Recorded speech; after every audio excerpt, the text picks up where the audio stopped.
Hello and welcome to the Royals from the Times and the Sunday Times with me, Roya and Kate. And me, Kate Mancy.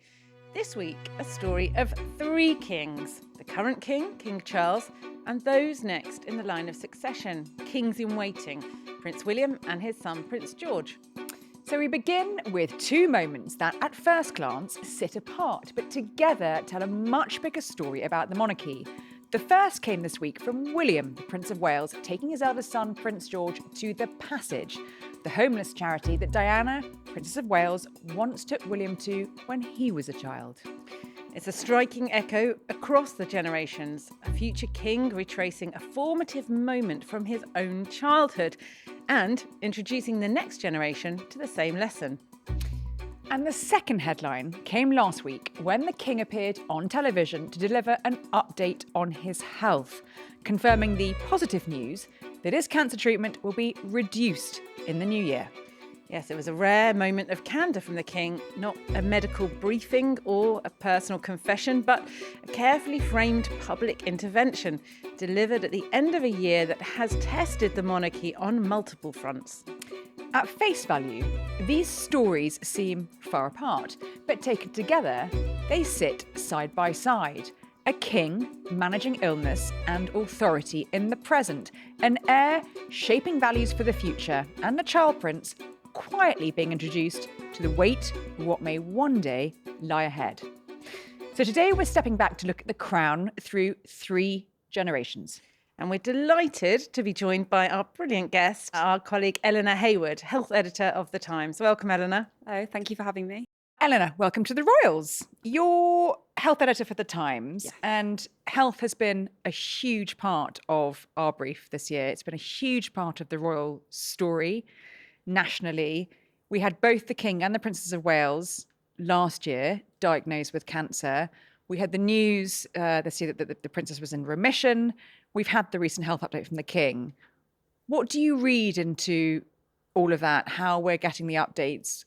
What message they've been trying to send in terms of the public narrative as well, the public health impact? Yeah, I think the whole thing's been fascinating. And I think between them both, they've really kind of challenged perceptions of cancer. I think often there's a bit of a dichotomy when we talk about cancer. People think of, you're either dying of cancer, you're on your deathbed, or you're cured and you're back to normal and everything's great. And so both the King and the Princess of Wales have shown that that's not the right way to look at it. The Princess of Wales, she's recovering, but she's been very upfront about how recovery takes time and you're not suddenly back to normal. And I think that's really empowering for people who have had cancer in the past and still, are still struggling with anxiety or with long-term side effects.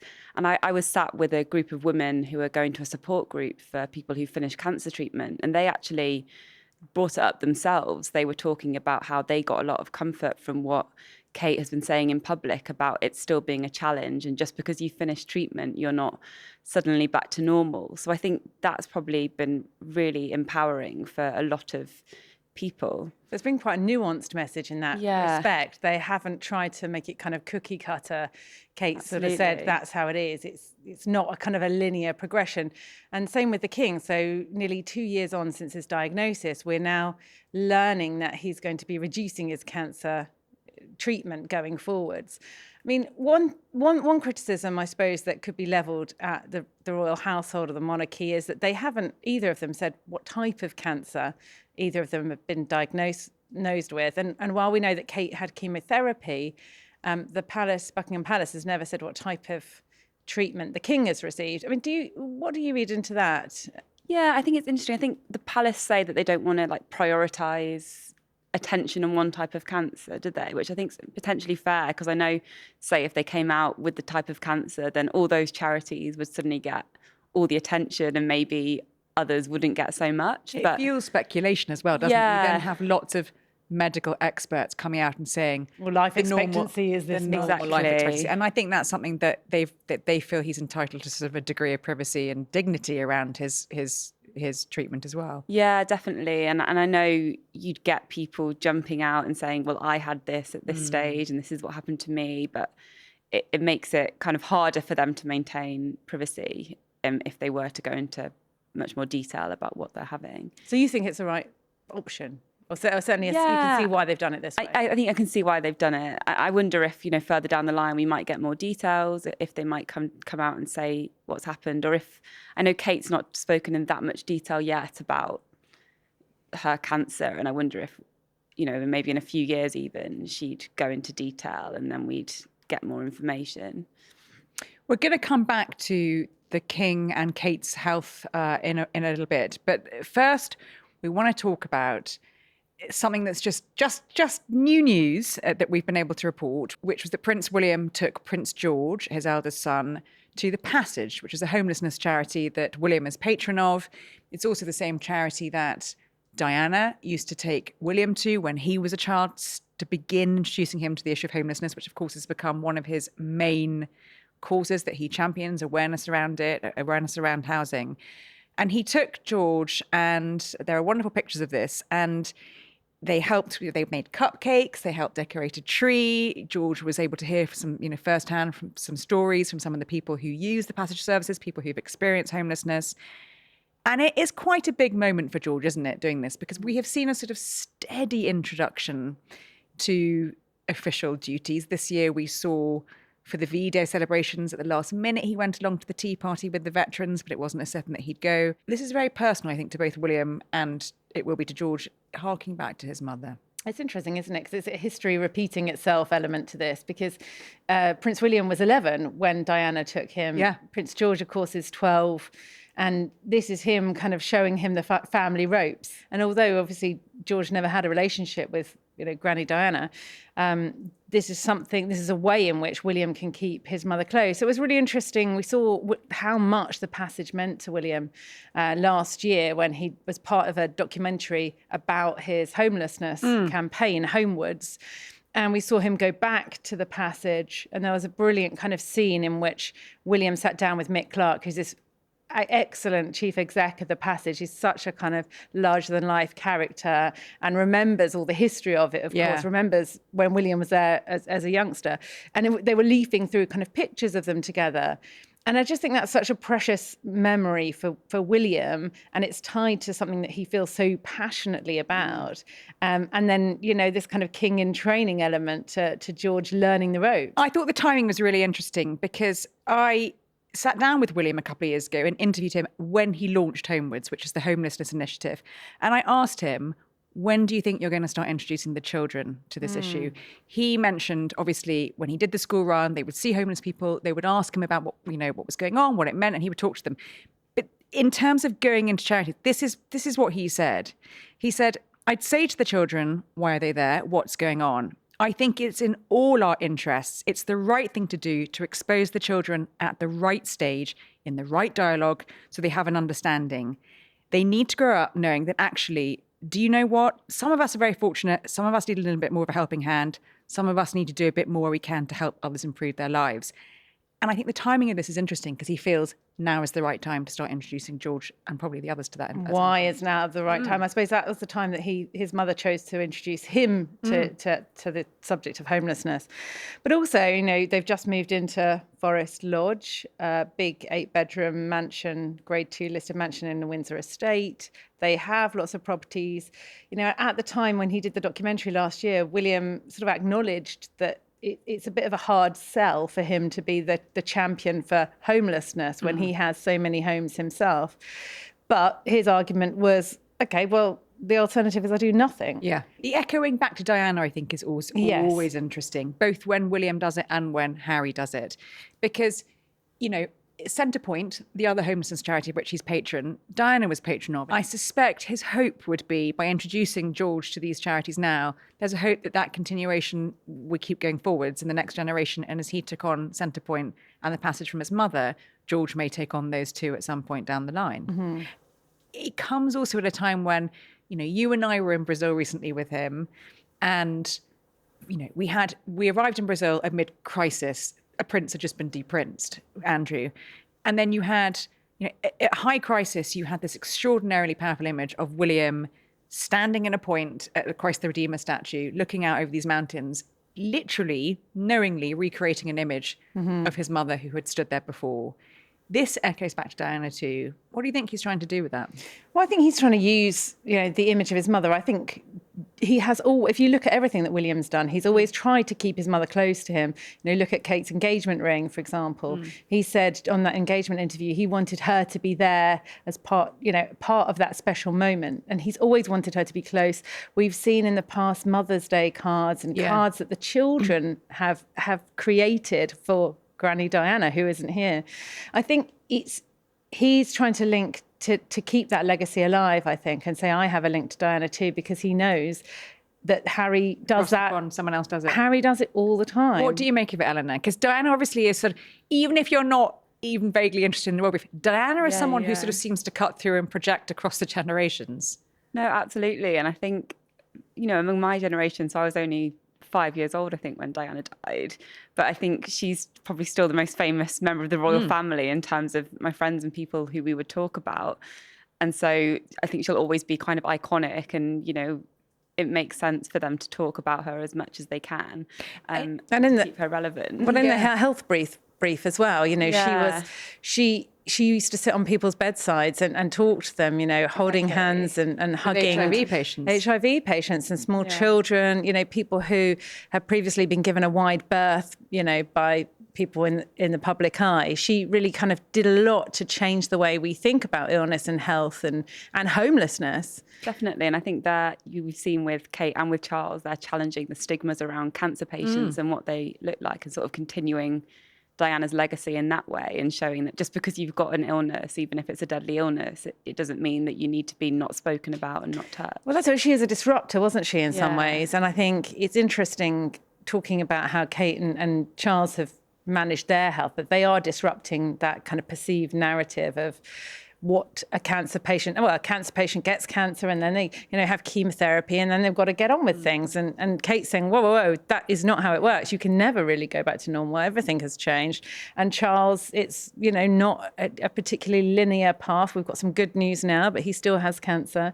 There is no one size fits all to this. And I think that's what they're sort of telling us, and that's what Diana was all about too. I'm interested in, as an outsider to our weird and sometimes wacky brief that can be quite niche, when you have images that we've seen, just out of William taking George round a homelessness charity, making cupcakes, helping to prepare the Christmas lunch. The word that is always on William's mind, which he's sort of spoken about before, is relevance of the royal family going forwards, being fit for purpose, being modern, having impact, having that's a buzzword, isn't it? More of an understanding of how, the other half live.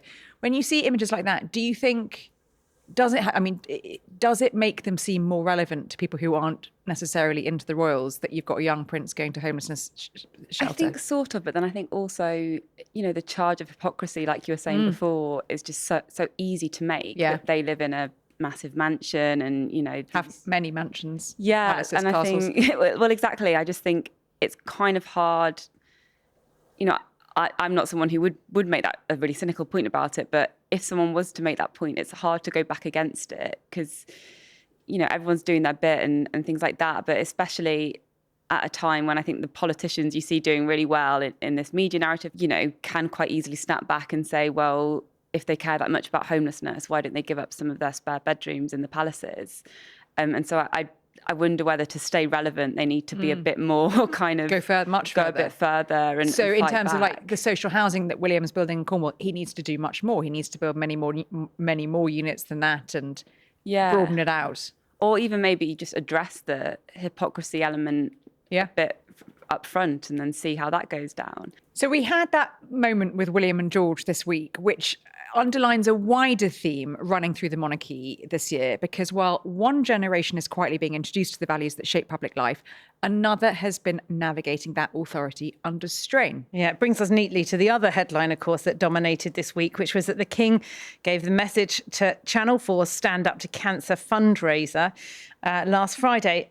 Eleanor, that was a video message in which he gave us a little bit of an update about his own situation, as we've discussed. And tell us a bit more about what else he was trying to do there when he was speaking to people. Because they were very clear in saying, providing guidance around it. He's not in remission. He's still getting treatment. He isn't cured. Yeah, so I think obviously we got this positive update about his own health, in that his cancer treatment's being reduced. And it was quite clear that he wanted the broadcast to have a bit of a deeper purpose and more of a public health message. And so he fixed on the issue of screening. Yeah.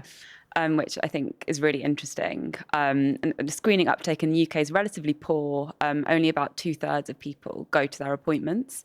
So these are people who are called and you get a letter through and say, you can come for breast cancer screening or bowel cancer screening. Yeah, there's 3 screening programmes run by the NHS, cervical, bowel and breast cancer. And uptake has been falling since the pandemic. I think it's going up a bit slightly.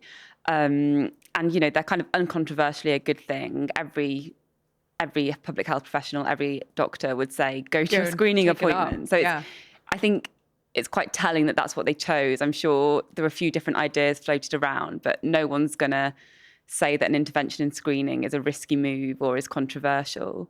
And his message was, I thought it was interesting, the language he used. He said, don't let embarrassment stop you taking up your appointment. He says it can feel overwhelming and people avoid it because they imagine it might be frightening, embarrassing or uncomfortable. Yeah. So he's sort of acknowledging why people don't do it. Exactly. But then saying, get over yourselves, basically. He's saying that those few moments of the screening, of discomfort, they could be worth it because they could save your life. Yeah. He was saying it's deeply troubling, wasn't it? The numbers were troubling to him. It's obviously something he'd been thinking about for a long time. Yeah, and it's also something that can make a huge difference because screening is the kind of key tool we have to improve early diagnosis. And early diagnosis of cancer is the best way to improve survival rates. He used the example of bowel cancer where if you catch it early, then I think it's 90% of people will survive for 10 years. But if you catch it late, then only 10% survive. And that's the difference between going to your screening and not. So it's a message that really can save lives. It's not the first time that we've heard members of the royal family, either heard or seen them being used to try and encourage a sort of particular health policy. Because during COVID, of course, we had the Queen who gave a couple of addresses to the nation. And one of them was included the issue of vaccines. And she said in her own words, because there was so much controversy around the vaccines, they were developed very fast, there was not there was not total uptake straight away. And she sort of said, I got mine done. It was very painless. It was just a scratch, go and get it done. And we had William and Kate. They had a photographer along to photograph them with their arms out, getting their jabs and put those pictures out. So it was very sort of clear. But the king, the way using the royal family for that kind of public messaging. Very strong messaging. But the king is able to connect in a way, as you say, sort of almost 1 and 2, because he's experienced it. He is experiencing it. And that has an impact sort of beyond what we've seen before. It's also a bit like the homelessness issue, isn't it? That it's all very well for William to say that when he's got all those homes, when it comes to homelessness. It's all very well for the king to say, it's great to catch it early when he has access to the best doctors, and lots of people in this country struggle to get a GP appointment. But here, he's on really safe ground because he's saying, look, these are people who, they're asking you to come in and have this screening, so please do take it up. So in that respect, in that messaging, he's on very safe ground and can say, look, this is available to you. Please say yes. And what impact have we seen, Ella? Because we had a story in the Sunday Times about the actual real on the ground impact, a huge upsurge in people taking up the screening tool, didn't they? Yeah, massively. So it was 100,000 people used the tool in the first 24 hours it went live. And that was just from the King's message, which is extraordinary. And I'm sure some of those, as a result, will have booked an appointment, will have realised they're behind on screening. And, conceivably some lives could be saved because of that. So this is the online checker. You go in, you put your details in, and it says if you're able to have. So there's, say, if you're for breast screening, women are invited every 3 years between the ages of 50 and 70. So you can use this tool to see, I am eligible for breast screening. Have I had a mammogram in the past 3 years? No, I don't think I have. Actually, I remember I missed that letter. I ignored it. Maybe I should contact my GP surgery and book in. So it's just a very handy tool. It's not actually linked to the NHS. It's slightly separate. So people can use the screening checker and then contact their GP surgery independently. But I think also it will have an impact in that next time people get an invite from their GP for a screening appointment, maybe they're less likely to ignore it because they it's now more of a topic on their awareness. So, and we know from previous campaigns that when public figures speak out against screening, it does lead to a big increase. After Jade Goody died of cervical cancer in, I think, 2008, she was only in her 20s, then rates of cervical screening uptake increased significantly. And the NHS said, like, she herself saved a lot of lives just through that campaign. That's a great, and cervical cancer is such a great kind of success story anyway, isn't it? Because they've got the vaccine against HPV virus, which causes it. Yeah. With those figures, though, I mean, that kind of upsurge in people, 100,000 in the 24 hours, one of the fundamental things it shows, which I think will be comforting to the king and comforting to Buckingham Palace at a time of, percentage of people who support a monarchy is down in the last 30 years, as we've been discussing. When the king speaks with an important public message, a lot of people are listening to what he's saying. Yeah, absolutely. And I think it shows the power of him and Kate's voices for when and if they want to use it to speak out about cancer, because it is something that affects 1 in 2 people. And, everyone's got a family member who's had cancer. It's something everyone cares about. And, hopefully it will encourage them to speak out a bit more even in the future, because some people will really listen and they're speaking with an authority of having had cancer themselves. Yes. So let's zoom out of the health story now. 2025 really forced some choices for the king. It wasn't a year where things could simply be managed or deferred. They had to be dealt with. So how do we assess the way the king dealt with some of the hardest institutional problems he faced? Well, first of all, I suppose, what were those institutional problems of 2025? I mean, one word that springs to mind. One word excel into 3, Andrew Mountbatten Windsor. Andrew, yeah. Well, we certainly will talk about this a little bit more with Peter Conradi, who's going to be a guest on our show next week. Always fascinated to get the opinions of someone outside of our bubble. I mean, how do you think the king has fared with this huge problem that's loomed over the monarchy and still does to a degree? Yeah, I mean, I just think it's impossible to underestimate the impact that Andrew's situation has had on the monarchy, because I'm like typical kind of millennial generation where don't pay that much interest to the royal family often, but I'll listen to podcasts about like pop culture and Taylor Swift, and Prince Andrew's name will be thrown in as a sort of joke. And I think it's made the monarchy a bit of a laughing stock. And so kind of the earlier the better to cut him off, I think, in terms of protecting the reputation of the monarchy in the long term. It's taken many years. Yeah, and maintaining relevance. Like, I think it was essential. It became very toxic, didn't it? Yeah. I mean, we had the suicide of Virginia G. Frey this year, which was an awful thing, really, and her kind of testimony from beyond the grave. Yeah, absolutely. And it's just kind of, it plays into, like we said before, this, at the moment we're seeing a rise of populism in politics and quite an us v them, and talk about the elite. And having Andrew in the royal family, I think it puts the royal family very much as a them, not an us. And so the sooner he could have been cut off, I think the better. People discuss, the action that the king takes against Andrew, the way he deals with his relationship, his tricky relationship with Prince Harry. As does he separate the family firm, the family business from the more emotional side, the more sort of sentimental side of, what he might be feeling about his relationship with his youngest son. I mean, it's no great revelation that he's not incredibly close to Andrew and has never really been incredibly close to Andrew, but it's different with Harry. And for a monarch, I can only imagine it must be sometimes quite hard to navigate between those two paths. Well, we saw that with the last monarch, didn't we? And I think that's the problem that we're in now, that Charles landed himself with now, is the Andrew problem, because the late Queen didn't really properly deal with it because it was her son. And what will the problem be? What will the problem that William will inherit when he ascends or accedes to the throne? Well, he may still inherit He might inherit the Andrew problem. He might inherit the Harry problem, because Charles hasn't really dealt with it. There have been attempts at reconciliation. It looked like there was an olive branch. They had that cup of tea meeting earlier this year. I think there's every sign. And then after that, there were recriminations. Yeah. We saw Harry's side accusing the palace of sabotaging the reconciliation by leaking details to a newspaper. On the other hand, we've had the palace hitting back, saying that's just not true. And then we seem like we're back in square one again. It always seems to be the case with Harry that gains are made, and then, again, we find ourselves back at the start. I think there's every sign that, I think the king has tried to tread relatively gently with Harry where he can.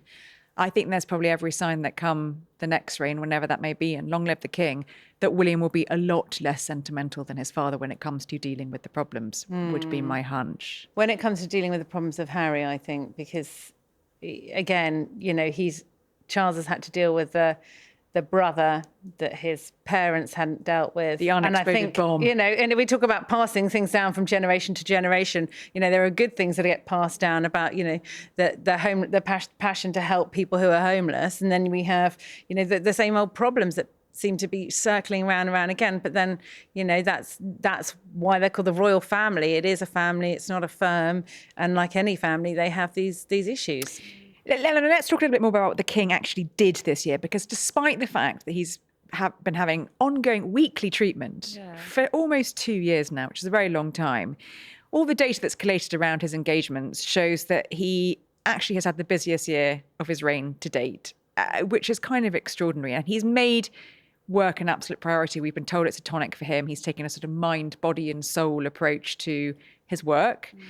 What do you make of that and what that shows about what he wants to demonstrate in terms of living with cancer?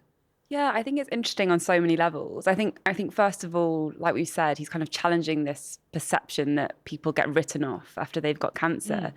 And that's something that a lot of doctors are talking about at the moment as well, that cancer treatments change so much over the past few decades. It's kind of, in many ways, it's gentler and there's a focus on like living with cancer and minimizing side effects. And I thought it was really interesting in his video message, the king spoke of, he said his recovery was a testimony to remarkable advances in cancer treatment in recent years. Obviously, we don't know what treatment he's had, but a lot of the newer generations of treatments are very personalized and very targeted. So it means it can spare some of the healthy cells. It means you can maybe carry on with life a bit more normally than if you were having your entire body blitzed by chemotherapy when you really can't do much else. So I think it says a lot that he's continuing with overseas trips, etc., while undergoing cancer treatment. And so, maybe the treatment is quite targeted and quite tailored and is allowing him to live life as fully as he can.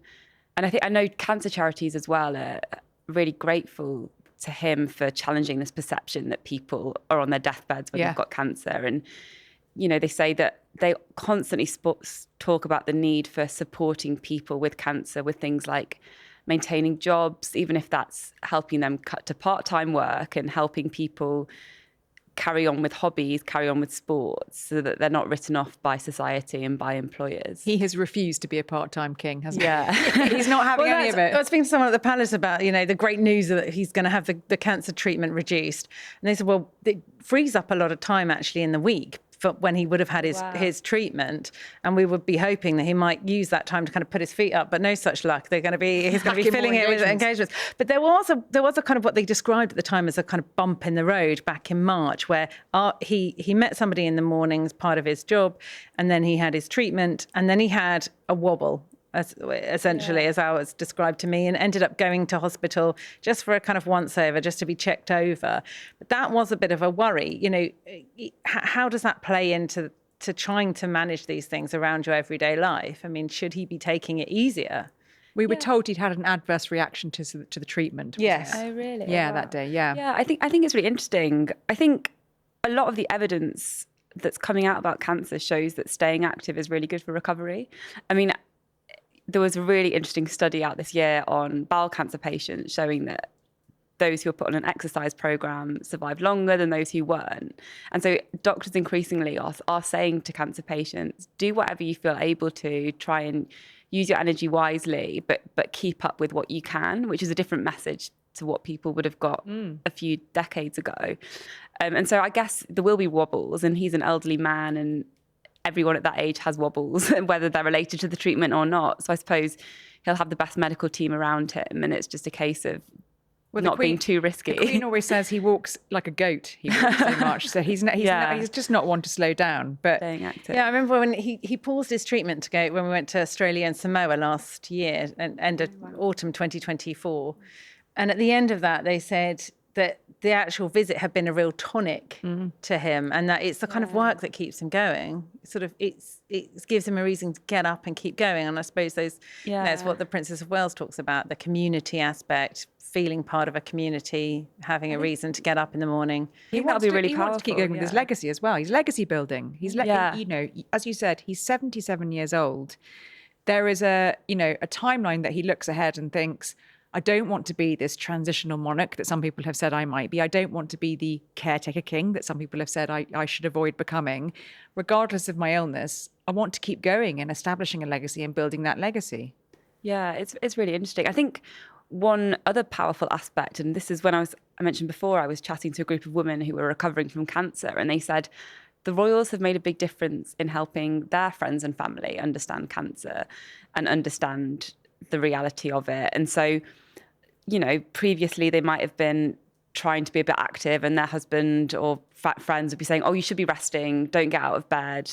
And now they can say, no, you can do things while you've got cancer, like don't write me off. And I think that's another area where the king, in being so active, will have helped a lot of people. Well, I think he finds it all quite insulting, this idea that he's just some transition king who's kind of papering over the gap between Queen Elizabeth II and his son, who would be King William. And I think that's what he doesn't want to be seen as. He wants to kind of make his mark. And Andrew isn't going to let there be a stain on that. You know, beginning of 2026, we've got this big programme coming up about what he stands for, you know, the Harmony documentary. And I think that's going to be kind of what drives him, isn't it? Do you agree with that? Yes. There are certain things, I suppose, that are out of his control, and he will hope that Andrew doesn't continue to be a stain on his reign. A stain on his reign, yeah. When you place it alongside William taking George to the passage, you know, it's how it all gets handed on, how the monarchy presents itself, how the future. Three kings.